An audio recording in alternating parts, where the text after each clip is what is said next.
जय हिंद दोस्तों आज हम लोग बात करेंगे एक नए टॉपिक पर। और टॉपिक का नाम है अभिप्रेरणा, जो यूपी टेट के एग्जाम में बहुत मोस्ट इम्पॉर्टेंट है। अभिप्रेरणा, तो अभिप्रेरणा के बारे में पढ़ते हैं और बहुत बढ़िया, मतलब 1 नंबर का जरूर नंबर इसमें आता है, हमेशा पूछता है, हर साल पूछता है यूपी टेट से अभिप्रेरणा। तो अभिप्रेरणा के बारे में देख लें, समझ लें क्या है।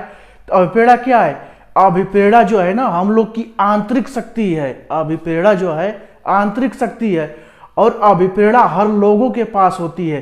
देखिए, आप जो पढ़ाई कर रहे हैं ना, जो पढ़ाई कर रहे हैं, किस लिए कर रहे हैं? आप कहीं से प्रेरणा पा रहे हैं। क्या कर पा रहे हैं? प्रेरणा। और कैसे? कि हमको जॉब पाना है, हमको टीचर बनना है, और टीचर बनने के लिए वो क्या है? प्रेरणा है। उसी वजह से आप अधिगम कर रहे हो, उसी वजह से अधिगम कर रहे हो ना। तो ये क्या है? अभिप्रेरणा है। हर व्यक्ति के पास होता है अभिप्रेरणा और हर लोगों के पास होता है। यह आंतरिक शक्ति होती है, उसी के बारे में पढ़ना है, अभिप्रेरणा के बारे में। तो देखते हैं अभिप्रेरणा को। तो उसको देखने से पहले हमारे चैनल को सब्सक्राइब कर दीजिए, लाइक कर दीजिए, शेयर कर दीजिए। ठीक, अब देखिए अभिप्रेरणा। अभिप्रेरणा को हम बोलते हैं मोशन, अंग्रेजी में बोलते हैं मोशन। और मोशन शब्द की उत्पत्ति कहां से हुई है? इसकी उत्पत्ति हुई है, उत्पत्ति लैटिन भाषा से हुई है। इसकी उत्पत्ति लैटिन भाषा से हुई है और लैटिन भाषा के मोटम शब्द से हुई है। मोटम, लैटिन भाषा के मोटम शब्द से मोशन शब्द की उत्पत्ति हुई है। और मोटम को बोलते हैं टू मूव। क्या बोलते हैं? To move. To move, to move का मतलब होता है गति करना, गति करना। यह है अभिप्रेरणा। और इसको अभिप्रेरणा को प्रेरणा भी बोलते हैं, इसको प्रेरणा भी बोलते हैं हम अभिप्रेरणा को। और अभिप्रेरणा एक ऐसा प्रेरक है जो, देखिए अभिप्रेरणा का ये देख लेते हैं डिफिनेशन। अभिप्रेरणा, अभिप्रेरणा हर व्यक्ति के पास होता है अभिप्रेरणा। जब हमारे पास अभिप्रेरणा है तभी तो आपको पढ़ा रहा हूं। मैं चाह रहा हूं कि आपको अच्छे से पढ़ा दूं, आप मुझसे ज्यादा से ज्यादा पढ़ें। इसीलिए मेरे अंदर एक प्रेरणा आ रही है और इसी प्रेरणा की वजह से मैं आपको पढ़ा रहा हूं। इस प्रेरणा की वजह से, यदि मेरे अंदर यह प्रेरणा नहीं रहती तो मैं आपको नहीं पढ़ाता। समझ गए? एक ऐसा प्रेरक है, आंतरिक बल है, एक ऐसा प्रेरक है, एक ऐसा प्रेरक है या आंतरिक बल है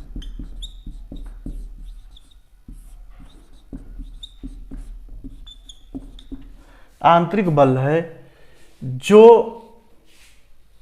जिसका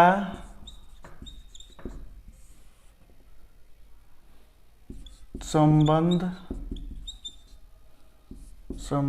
भावात्मक होता है, भावात्मक जागृति से होता है, जागृति से होता है।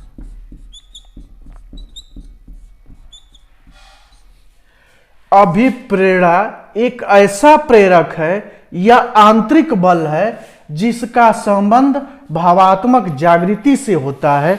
भाई, यह तो अंदर से होता है। भावात्मक जागृति आपके अंदर आई कि हमको टीचर बनना है।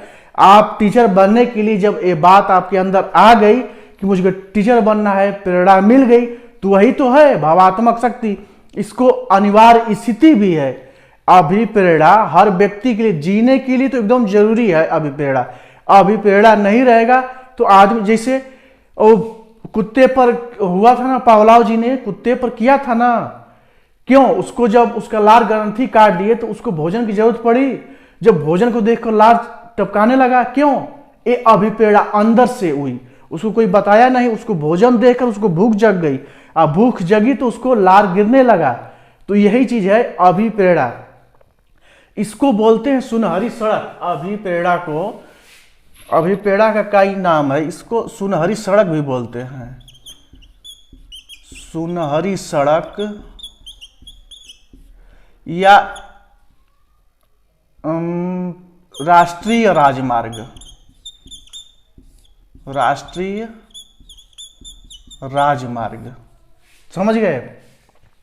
यह राष्ट्रीय राजमार्ग भी बोलते हैं या तो सुनहरी सड़क भी बोलते हैं, और यह अनिवार्य स्थिति है अभिप्रेरणा, समझ गए। अभिप्रेरणा भैया, इसको वैज्ञानिकों के अनुसार अब देख लेते हैं कि वैज्ञानिकों ने क्या क्या कहा है अभिप्रेरणा के बारे में। तो देखिए, अभिप्रेरणा इतना बढ़िया टॉपिक है कि अभिप्रेरणा की वजह से ही हर व्यक्ति, हर मनुष्य, आप चाहे हम, अधिगम करते हैं। अभिप्रेरणा नहीं रहती तो हम लोग कुछ नहीं करते, जीवन ही हम लोग का व्यर्थ हो जाता है। भाई अभिप्रेरणा की वजह से तो हम लोग चलते हैं, जीते हैं, हर व्यक्ति के लिए जरूरत है। अभी भोजन, भूख लगी, कैसे लगी? भोजन को देखकर भूख लगी। अभिप्रेरणा अंदर से जगी कि नहीं मुझे खाना है। अब समझे में नहीं आएगा देखकर कि मैं कुछ रिएक्शन नहीं हुआ तो क्या करोगे आप? अभिप्रेरणा खत्म हो जाएगी। जब अभिप्रेरणा खत्म हो जाएगी तो आदमी का जीवन भी खत्म हो जाएगा। तो अभिप्रेरणा जो है बहुत इंपॉर्टेंट टॉपिक है। इसमें से आता है हर बार यूपीटेट से क्वेश्चन आता है, 1 नंबर का एकदम 100% पूछता है, इसमें कोई दो राय नहीं है। तो अब देखते हैं वैज्ञानिकों के अनुसार।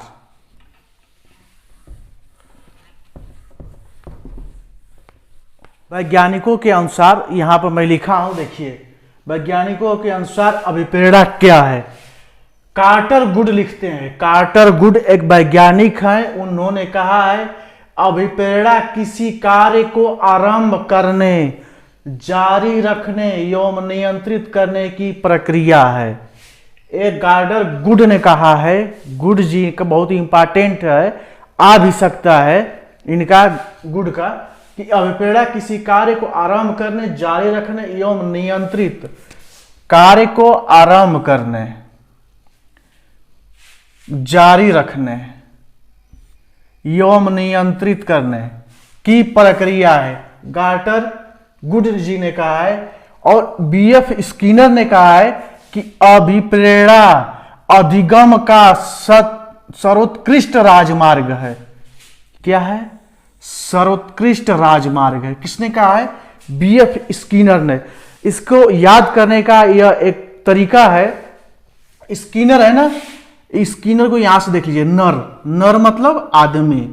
आदमी कहां चलता है? आदमी चलता है राजमार्ग पर। कहां चलता है वो? राजमार्ग पर चलता है। तो अब इस तरह आप याद कर लोगे, एग्जाम में आ जाएगा ना, अभिप्रेरणा अधिगम का सर्वोत्कृष्ट राजमार्ग है। किसने कहा है? तो आप यह आइडिया दिमाग में लगा लो कि आदमी जो है राजमार्ग पर चलते हैं, नर राजमार्ग पर चलते हैं। तो बीएफ स्किनर का यह कथन है कि अभिप्रेरणा अधिगम का सर्वोत्कृष्ट राजमार्ग है। और देखिए क्रेंच एवं क्रेंचफील्ड, क्रेंच एवं क्रेंचफील्ड क्या कहते हैं? अभिप्रेरणा हमारे क्यों का उत्तर देता है। अभिप्रेरणा जो है हमारे क्यों का उत्तर देता है। इसने क्रेंच एवं क्रेंचफील्ड जी ने कहा है, क्यों का उत्तर देता है। देखिए कैसे तरीका, क से क्यों, क से क्रेंच, क से क्रेंच, देख रहे हैं आप। तो आप ऐसे याद कर लोगे मिलाकर, क से क्यों हो गया, क से क्रेंच हो गया। तो क्रेंच एवं क्रेंचफील्ड का अभिप्रेरणा हमारे क्यों का उत्तर देता है। समझ गए? अब देखिए मैकडोनाल्ड जी हैं। मैकडोनाल्ड क्या बोलेंगे? प्रेरणा व्यक्ति के अंदर शक्ति, ऊर्जा का परिवर्तन है। मैकडोनाल्ड जी कह रहे हैं कि व्यक्ति के अंदर शक्ति, ऊर्जा का परिवर्तन है। भैया अभिप्रेरणा तो आग ही तो है, हमारे अंदर आग जग गई, हमारे अंदर आग लग गई, तो अब हम क्या करेंगे? हम अधिगम करेंगे। और अधिगम करके उस मतलब प्रेरणा पाकर जब प्रेरणा हमारे अंदर जग गई तो हम अधिगम करेंगे और अपने लक्ष्य की ओर निर्धारित करेंगे और लक्ष्य को हम प्राप्त करेंगे। जब तक आग नहीं जगेगी कुछ नहीं कर पाएंगे। तो वही चीज है कि प्रेरणा व्यक्ति के अंदर शक्ति, ऊर्जा का परिवर्तन है, जिसका संबंध भावात्मक जागृति से होता है, इनका कथन है। अब ब्लेयर जोन्स और सिम्पसन के अनुसार है, प्रेरणा वह प्रक्रिया है जिसमें सीखने वाले की आंतरिक शक्तियां उसे वातावरण के विभिन्न लक्ष्य की ओर निर्देशित करती है। तो अब भैया यह हो गया आपका वैज्ञानिकों के अनुसार। अब इसका आप स्क्रीनशॉट ले लीजिए, बहुत इंपॉर्टेंट है, एग्जाम में आने वाला है वैज्ञानिकों के अनुसार। तो अब इसको मिटाकर देखते हैं अभिप्रेरणा के प्रकार कि अभिप्रेरणा कितने प्रकार के होते हैं। अभिप्रेरणा दो प्रकार के होते हैं, एक आंतरिक अभिप्रेरणा होता है, एक बाह्य अभिप्रेरणा होता है। आंतरिक अभिप्रेरणा का मतलब कि अपने आप से, इसको सकारात्मक अभिप्रेरणा बोलते हैं, और बाह्य अभिप्रेरणा को हम बोलते हैं नकारात्मक अभिप्रेरणा। लेकिन एक जान जाइए कि जो अभिप्रेरणा होती है ना, कहने के लिए है नकारात्मक, लेकिन अभिप्रेरणा कभी भी नकारात्मक नहीं होती है, क्योंकि अभिप्रेरणा जब आदमी के अंदर जब आएगा तभी तो वो अधिगम करेगा। अभिप्रेरणा हर व्यक्ति के पास होती है, लेकिन बताने के लिए कि अभिप्रेरणा दो प्रकार के हैं। कितने प्रकार के? दो प्रकार के, एक बाह्य है, एक आंतरिक अभिप्रेरणा है। और आंतरिक अभिप्रेरणा को हम बोलते हैं सकारात्मक अभिप्रेरणा, और बाह्य अभिप्रेरणा को बोलते हैं नकारात्मक अभिप्रेरणा।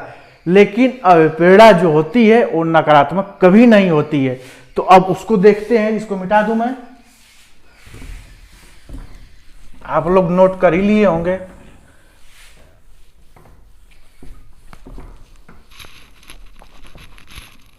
देखिए अभिप्रेरणा के प्रकार।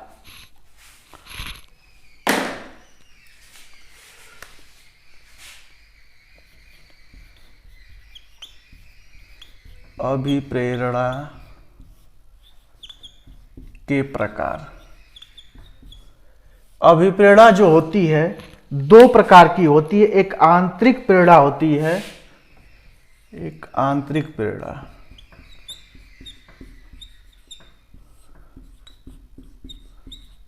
आंतरिक प्रेरणा, और दूसरी होती है बाह्य प्रेरणा।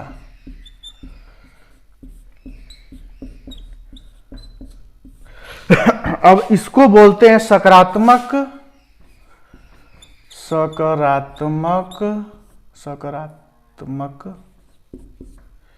या सर्वोत्कृष्ट प्रेरणा। यह जो है नकारात्मक प्रेरणा। लेकिन जो प्रेरणा होती है ना, वो कभी नकारात्मक नहीं होती है। इसको डिफाइन किया गया है कि कैसी अभिप्रेरणा है उसके बारे में। देखिए जो यह आंतरिक प्रेरणा है ना, कि बालक के अंदर जो है स्वतः उत्पन्न हो जाता है, वो अपने आप उत्पन्न हो जाता है, जन्मजात होता है, समझ गए। लेकिन इसमें क्या है कि बालक के बाह्य रूप से, यह बाह्य रूप से उत्पन्न होता है, देखा देखी या तो दंड से, पुरस्कार से, भय से, समझ गए। इससे जब उसके अंदर अभिप्रेरणा जगती है तो इसको बाह्य अभिप्रेरणा कहते हैं। तो अब इसको डिफाइन कर लेते हैं।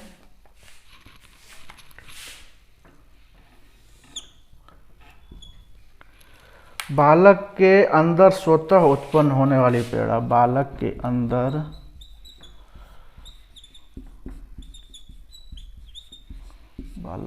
स्वतः उत्पन्न होने वाली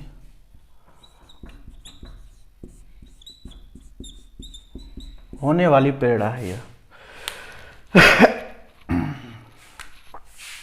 फिर यह है जन्मजात अभिप्रेरकों के जन्मजात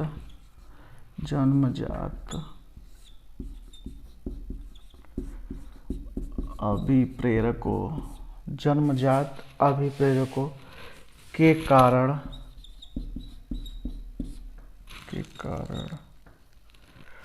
जो हमारे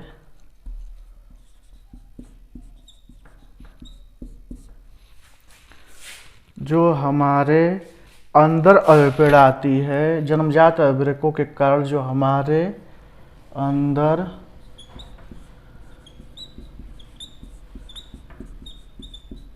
अभिप्रेरणा आती है। अभी मैं सब बता रहा हूं आपको अच्छे से। बालक में बाह्य रूप से उत्पन्न होने वाली, बालक में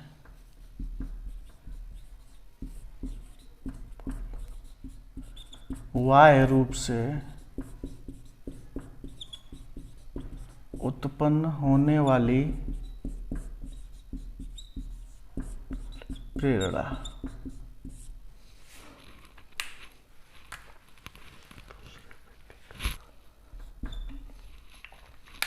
जब किसी दूसरे व्यक्ति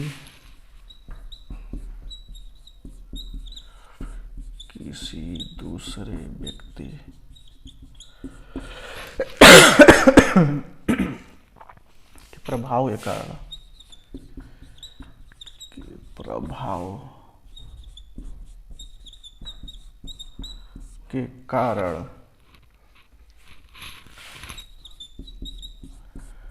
कार्य को प्रारंभ करते हैं,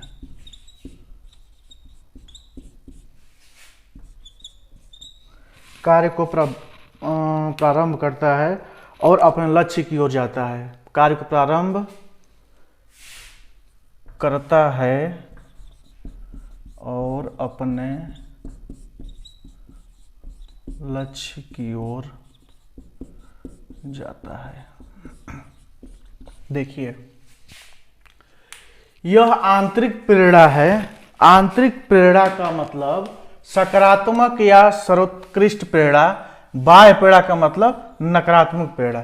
यह क्या है? बालक के अंदर स्वतः उत्पन्न होने वाली प्रेरणा है। बालक के अंदर स्वतः उत्पन्न की नहीं मैं पढ़ूंगा, उसको रुचि आने लगती है, तो वो जो वही चीज है कि वो स्वतः उत्पन्न होने वाली प्रेरणा है। और इसमें क्या है? बालक में बाह्य रूप से उत्पन्न होने वाली प्रेरणा, कि उसको देखा देखी पढ़ता है कि वो पढ़ रहा है तो मैं भी पढ़ूंगा, तो उसको देखकर प्रभावित हुआ ना, तो वही बाह्य रूप से प्रेरणा हो गई।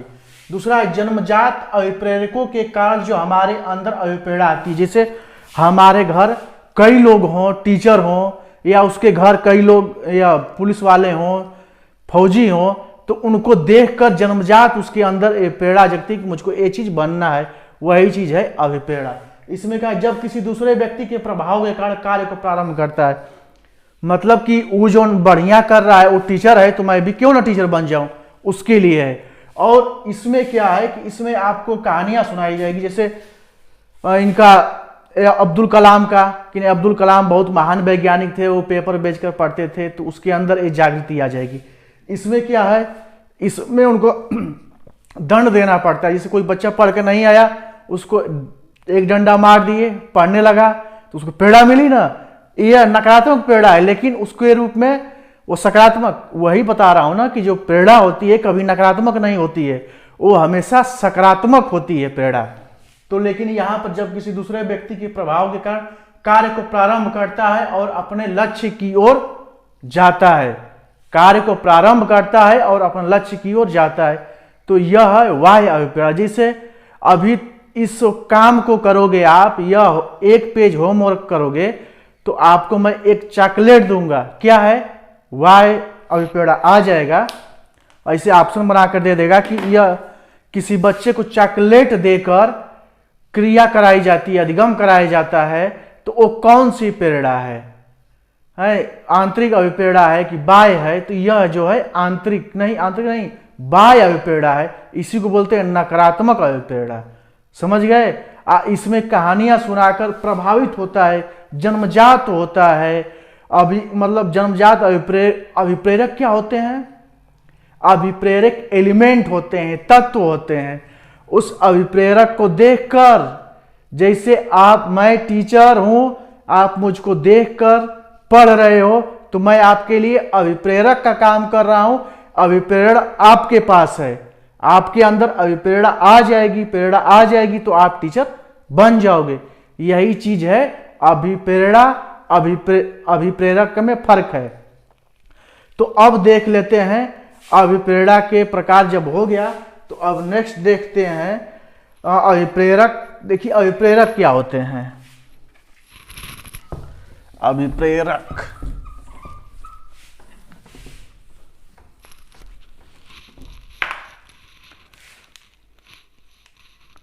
अभिप्रेरक, अभिप्रेरक होता है, इसको इंग्लिश में बोलते हैं मोटिव्स,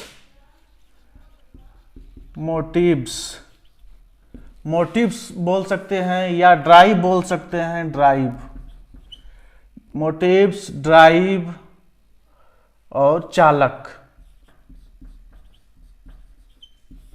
इसका मतलब है कि जिसके प्रभाव में,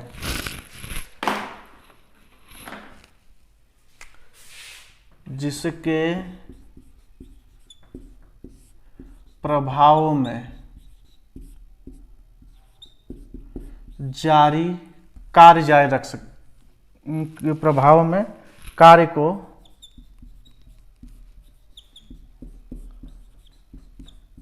जारी रखते हैं, जिसके प्रभाव में कार्य को जारी रखते हैं वो क्या है, वही अभिप्रेरक है। अभिप्रेरक को बोलते हैं एलिमेंट्स, एलिमेंट्स या तत्व। अभिप्रेरक क्या है, अभिप्रेरक एक तत्व है, एक एलिमेंट्स है। समझ गए आप? तो अब वैज्ञानिकों के अनुसार अभिप्रेरक को कितने भागों में बांटा गया है, जो अभिप्रेरणा है उसको देख लेते हैं किससे बांटा गया है। अभिप्रेरणा को वैज्ञानिकों ने उसको जो मतलब बांट दिए हैं, उसको बांटे हैं। पहले वैज्ञानिक है अब्राहम मैस्लो, इन्होंने अभिप्रेरणा को दो भागों में बांटा है। दो भागों में बांटा क्या है, एक को बोले हैं जन्मजात, एक को बोले हैं अर्जित। जो अभिप्रेरणा है, अभिप्रेरणा को बताए हैं अब्राहम मैस्लो ने, एक जन्मजात होता है, एक अर्जित होता है। इसको इनेट बोलते हैं, एक्वायर्ड बोलते हैं। जैसे भूख, प्यास, निद्रा, काम, विश्राम, ये सब क्या है, ये सब जन्मजात है, जन्म से ही मिलता है। भूख लगती है, प्यास लगती है, निद्रा, काम, विश्राम, ये सब जन्मजात होता है। वही चीज बताए हैं अब्राहम मैस्लो ने कि एक जन्मजात होता है, एक अर्जित होता है। अर्जित में क्या, रुचि, आदत, सामुदायिकता, दया, करुणा, सामाजिकता, ये सब क्या है, ये सब अर्जित है, एक्वायर्ड है। ठीक ना? तो अभिप्रेरणा को इन्होंने, मैस्लो ने दो भागों में बांटा है। एक को बताया है जन्मजात, एक को बताया है अर्जित, इनेट, एक्वायर्ड। समझ गए?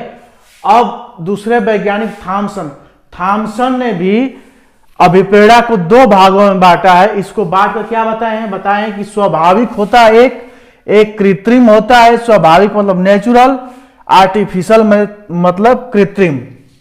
स्वाभाविक में क्या है, खेल, अनुकरण, सुझाव, प्रतिष्ठा, जन्मजात, ये सब क्या है, ये सब स्वाभाविक है, नेचुरल है।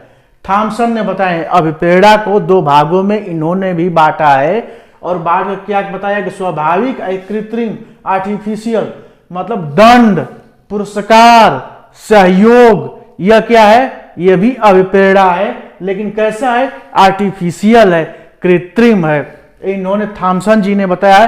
गैरेट जी ने इनका बढ़ गया है, इसको जैविक को बायोलॉजिकल और मनोवैज्ञानिक, साइकोलॉजिकल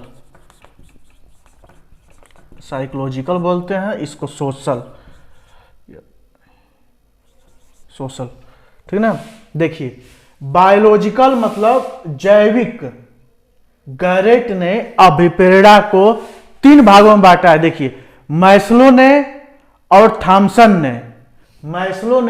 थॉमसन ने अभिप्रेरणा को दो भागों में बांटा है, लेकिन गैरेट जी ने तीन भागों में बांटा है। और उसको बांट कर क्या बताए हैं, पहला बताए हैं जैविक मतलब बायोलॉजिकल, इसको जैविक बोलते हैं। इसमें क्या है, भूख, प्यास, निद्रा, यौन क्रिया, ये किसी को सिखाया जाता है कि करना है, खाना है, सब सिखाया जाता है? नहीं सिखाया जाता है ना। यह क्या है, बायोलॉजिकल है, जैविक है। मनोवैज्ञानिक है, मनोवैज्ञानिक क्रोध, भय, प्रेम, आनंद, ये क्या है, मनोवैज्ञानिक है, साइकोलॉजिकल है। ये अभिप्रेरणा में बताए, 3 तरह का बताए हैं ना, एक बायोलॉजिकल बताए हैं, एक साइकोलॉजिकल बताए हैं, एक सोशल बताए हैं। तो बायोलॉजिकल में क्या है? बायोलॉजिकल में है भूख, प्यास, निद्रा, यौन क्रिया। यह क्या है? बायोलॉजिकल है, किसी को सिखाया नहीं जाता है, सब कर लेते हैं। और यह मनोवैज्ञानिक साइकोलॉजिकल, क्रोध, भय, आनंद, प्रेम, आनंद, ये सब क्या है? यह साइकोलॉजिकल है। और एक है सामाजिक, आत्म सुरक्षा, आत्म प्रदर्शन, जिज्ञासा। तो ये 3 टाइप के बताए हैं गैरेट जी ने। तो इसको आप लोग जो स्क्रीनशॉट ले लीजिए। इसके बाद देखते हैं अभिप्रेरणा के तत्व। अभिप्रेरणा के तत्व मतलब अभिप्रेरणा कैसे? अभिप्रेरणा के तत्व क्या है? अभिप्रेरक है। तो उसके तत्व के बारे में देखते हैं। पहला कि कैसे आप अभिप्रेरणा करोगे, हैं? तो इसको आप लोग ले लिए होंगे स्क्रीनशॉट। और देखिए मेरे वीडियो को ना सब्सक्राइब कीजिए और शेयर कीजिए, लाइक कीजिए भैया। एकदम 1 नंबर का टॉपिक आप लोग को उठा कर दे रहा हूं। जब न आए तब बताना, आने का सवाल ही नहीं है कि नहीं आएगा। समझ गए आप? 100% आएगा। जैसे अभिप्रेरणा कैसे होगी? जब आदमी के अंदर नीड होगा। नीड माने आवश्यकता। जब आदमी के अंदर आवश्यकता रहेगा तो क्या करेगा? वही करेगा, प्रभाव में आराम कर देगा। ठीक है, अभिप्रेरणा के तत्व। अभिप्रेरणा के तत्व। अभिप्रेरणा के तत्व में पहला है आवश्यकता, नीड, मतलब प्रभाव में कार्य आरंभ करते हैं। इसके प्रभाव में कार्य आरंभ करते हैं। कार्य आरंभ करते हैं। देखिए भैया, नीड माने अभिप्रेरणा कैसे जगेगी? जब आदमी को आवश्यकता होगी तभी ना अभिप्रेरणा जगेगी। नीड मतलब आवश्यकता। इसके प्रभाव में आप क्या करते हैं? कार्य प्रारंभ करते हैं। और दूसरा है ड्राइव, जिसके प्रभाव में कार्य जारी रखते हैं। ड्राइव, चालक।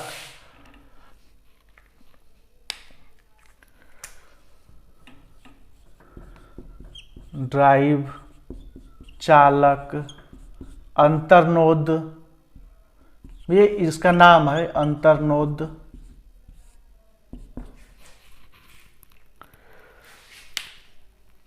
जिसके प्रभाव में कार्य जारी रखते हैं। जिसके प्रभाव में कार्य जारी रखते हैं। जिसके प्रभाव में कार्य जारी रखते हैं।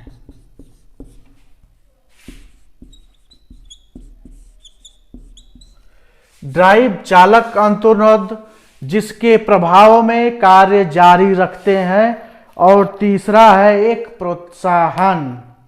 तीसरा क्या है? प्रोत्साहन।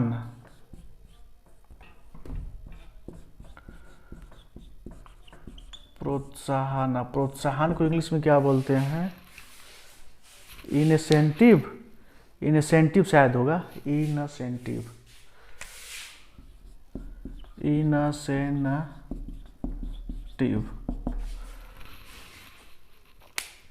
वह कोई भी बाह्य वस्तु जो आपकी, वह कोई भी बाह्य वस्तु जो आपकी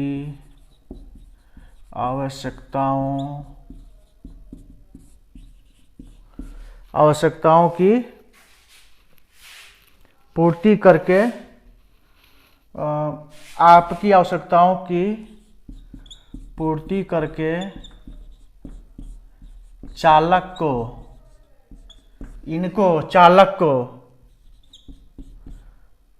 को डाउन कर देती है या प्रभावहीन बना देती है। प्रभावहीन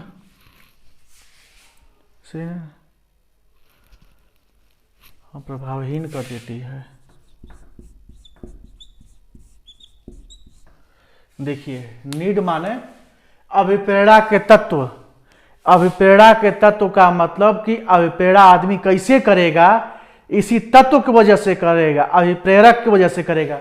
अभिप्रेरक क्या है? आवश्यकता है। आवश्यकता में क्या है? जैसे इसको आप नोट कर लीजिए, इसके बाद मैं बता रहा हूं, इसको नोट कीजिए, स्क्रीनशॉट ले लीजिए।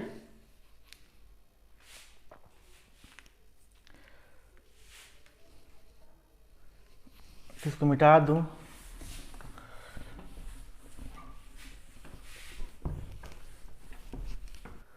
देखिए जब आवश्यकता जब आदमी की पड़ेगी, आवश्यकता, आवश्यकता मतलब नीड, जब आदमी की आवश्यकता पड़ेगी तो क्या करेगा? अंतर्नोद, अंतर्नोद, चालक, ड्राइव, कुछ भी बोल सकते हैं, समझ गए। और इसके बाद तो आदमी करेगा एक्टिविटी, एक्टिविटी, व्यवहार, व्यवहार। इसके बाद पा जाएगा इंसेंटिव, इंसेंटिव मतलब पुरस्कार। जब पुरस्कार पा गया तो सेटिस्फाइड हो गया, यहां पर सेटिस्फाइड हो गया। देखिए आदमी को क्या लगा? आवश्यकता हुआ। आदमी को क्या हुआ? किस चीज की आवश्यकता? आदमी को लग गई भोजन की आवश्यकता है। आदमी को किसकी जरूरत है? भोजन की। जब आदमी को भोजन की जरूरत होगी, भोजन जब देखोगे बढ़िया बढ़िया आप लोग, तो क्या हो जाएगा? अंदर जग जाएगा भूख। भूख क्या है? यही अंतर्नोद है, चालक है, ड्राइव है, यही है हम लोग का अंतर्नोद। जब हम भोजन बढ़िया देखे तो हमको लग गई भूख, और जब भूख लग गई तो हम करेंगे उस हिसाब से एक्टिविटी करेंगे, मतलब व्यवहार करेंगे। जब व्यवहार करेंगे तो उस हिसाब से तो हमको व्यवहार में क्या चाहिए? हमको व्यवहार में भोजन चाहिए, मतलब व्यवहार करेंगे उसे तो हमको मिल जाएगा इंसेंटिव, मतलब पुरस्कार मिल गया। पुरस्कार किसका? भोजन का मिल गया पुरस्कार। जब भोजन का पुरस्कार मिल गया तो अब हम हो जाएंगे सेटिस्फाइड, हो जाएंगे संतुष्ट। जब संतुष्ट हो जाएंगे हम तो अब हमारी हो गई अभिप्रेरणा खत्म। क्या हो गई? अभिप्रेरणा खत्म। लेकिन एक अभिप्रेरणा खत्म होगी तो दूसरी अभिप्रेरणा जागृत हो जाएगी। जैसे अभी हमको भूख लगी है, भूख के बाद सारी क्रिया किए, हमने क्या किया? हमको नीड पड़ी, फिर ड्राइव किया, एक्टिविटी, फिर इंसेंटिव, फिर सेटिस्फाइड हो गया लास्ट में। अब इसके बाद जब भूख लगी तो भूख, इस खाने के बाद प्यास भी लगेगी ना, जब प्यास लगेगी तो उसके लिए भी करेंगे अभिप्रेरणा, फिर उसके लिए भी कुछ करेंगे एक्टिविटी ना। तो वही चीज अभिप्रेरणा, एक अभिप्रेरणा खत्म होगी, दूसरी अभिप्रेरणा जागृत हो जाएगी। अभिप्रेरणा कभी खत्म नहीं होती आदमी की, समझ गए। इसका मतलब यही है कि अभिप्रेरणा, एक अभिप्रेरणा के बाद दूसरी अभिप्रेरणा जागृत हो जाती है, वही है इसके तत्व। अब देखते हैं, ये तो खत्म हो गया। अब अभिप्रेरणा के सिद्धांत हैं। सिद्धांत कुछ ज्यादा खास नहीं है, सिद्धांत पूछा जाता है अभिप्रेरणा के सिद्धांत में कि जैसे मनोलैंगिक चाहे मनोविश्लेषणात्मक सिद्धांत किसने दिया, तो इसको सिद्धांत को देख लें, यहाँ पर लिख देते हैं, उसको नोट कर लीजिए। सिद्धांत से आता है, जरूर आता है, एक प्रश्न उससे भी आता है, अगली बार आया था, तो उसको देख लेते हैं सिद्धांत को। अभिप्रेरणा के सिद्धांत जो है ना, उसको मैंने लिखा है, क्या लिखा है? मूल, पहला है मूल प्रवृत्ति का सिद्धांत। इसमें से कि सिद्धांत पूछता है कि इनका सिद्धांत है, तो एक नंबर का वो आता है। तो जैसे मूल प्रवृत्ति का सिद्धांत किसने दिया है? मूल प्रवृत्ति का सिद्धांत मैकड्यूगल। और मैकड्यूगल को मैंने बताया है कि इन्होंने दिया है 14 मूल प्रवृत्ति बताए हैं और 14 संवेग बताए हैं। 14 मूल प्रवृत्ति और 14 संवेग, समझ गए, मैकड्यूगल ने। और इन्होंने ही बताया मूल प्रवृत्ति का सिद्धांत। इसको इंग्लिश में बोलते हैं इंस्ट्रक्ट थ्योरी। यह इंग्लिशिया ना याद कर लीजिए आप, एग्जाम में यही पूछ लेता है, समझ गए। जैसे इसका पूछा था ड्राइव रिडक्शन का, इसका ना पूछ दिया था कि ड्राइव रिडक्शन किसने दिया है, प्रणोद न्यूनता नहीं, ड्राइव रिडक्शन। तो इसको तो याद करो, लेकिन जो जो इंग्लिशिया लिखा हो ना उसको तो याद ही कर जाओ आप। मोल प्रवृत्ति का सिद्धांत इंस्टेक थ्योरी मैकडूगल ने दिया है। कब गो मोल प्रवृत्ति, 14 मोल प्रवृत्ति। संवेग कब गो, 14 गो संवेग, समझ गए। और मनोविश्लेषणात्मक सिद्धांत साइको एनालिटिक थ्योरी किसने दिया है, फ्रायड ने दिया है। सिगमंड फ्रायड को तो मैंने बहुत पढ़ाया है। इन्होंने ही लिबिडो, जिसे यहां पर काम प्रवृत्ति है ना, काम प्रवृत्ति, काम प्रवृत्ति को क्या बोलते हैं, लिबिडो। ये ऐसे पूछ देगा लिबिडो हिंदी में, लिबिडो। लिबिडो किसने दिया है, फ्रायड ने दिया है। तो फ्रायड मैंने पढ़ाया है, कई बार पढ़ाया है, आप जानते होंगे फ्रायड के बारे में। तो मनोविश्लेषणात्मक सिद्धांत भी दिया है और मनोलैंगिक विकास भी दिया है इन्होंने। और ये क्या थे, मनोचिकित्सक थे। और किससे यह चिकित्सा किए, सम्मोहन विधि से किए, निद्रा विधि से, सम्मोहन विधि से। और काम प्रवृत्ति इन्होंने ही बताया था। काम प्रवृत्ति को लिबिडो, समझ गए। काम प्रवृत्ति को बोलते हैं इंग्लिश में लिबिडो, याद कर जाओ। प्रणोद न्यूनता, यह आया है क्वेश्चन, ऐसे पूछा था कि ड्राइव रिडक्शन किनका है, हल्जी का है, समझ गए आप। फिर प्रोत्साहन सिद्धांत किनका है, बोल्स तथा काफमैन का है। शरीर क्रिया सिद्धांत बोल्स तथा काफमैन का है। प्रत्याशा सिद्धांत, यह देखिए, यह आया था यूपी टेट 2018 में। यूपी टेट 2018 का क्वेश्चन है कि प्रत्याशा सिद्धांत किसने दिया है, विक्टम ब्रूमैन ने दिया है, समझ गए। तो अब मांग सिद्धांत मैस्लो ने। तो इसका आप लोग स्क्रीनशॉट ले लीजिए। और जब स्क्रीनशॉट ले लिए तो थोड़ा देखिए भैया, मैं इतना मेहनत से आपको पढ़ा रहा हूं और टॉपिक इससे ज्यादा यूपी टेट में क्वेश्चन नहीं आएगा, एक गारंटी है मेरी, समझ गए। तो आप लोग मेरे वीडियो को ज्यादा से ज्यादा शेयर कीजिए, लाइक कीजिए। मैं कितनी बार बताऊं यार, आप लोगों को ज्यादा से ज्यादा करिए और मेरे वीडियो को देखिए, जिससे आपको यूपी टेट निकालने में कोई दिक्कत नहीं होगी और आप फाइनल मार जाओगे। तो इस तरह था अभिप्रेरणा का चैप्टर आज खत्म हो गया। फिर कल नेक्स्ट वीडियो में नेक्स्ट टॉपिक लेकर आऊंगा और टॉपिक का नाम बता दूं, संवेग लेकर आऊंगा, समझ में आया। वो भी बहुत ही इंपॉर्टेंट है अपने आप में, जैसे अभिप्रेरणा वैसे ही संवेग। तो मैं लेकर नेक्स्ट वीडियो में लेकर आऊंगा। तब तक आप लोगों का बहुत बहुत धन्यवाद। जय हिंद, वंदे मातरम।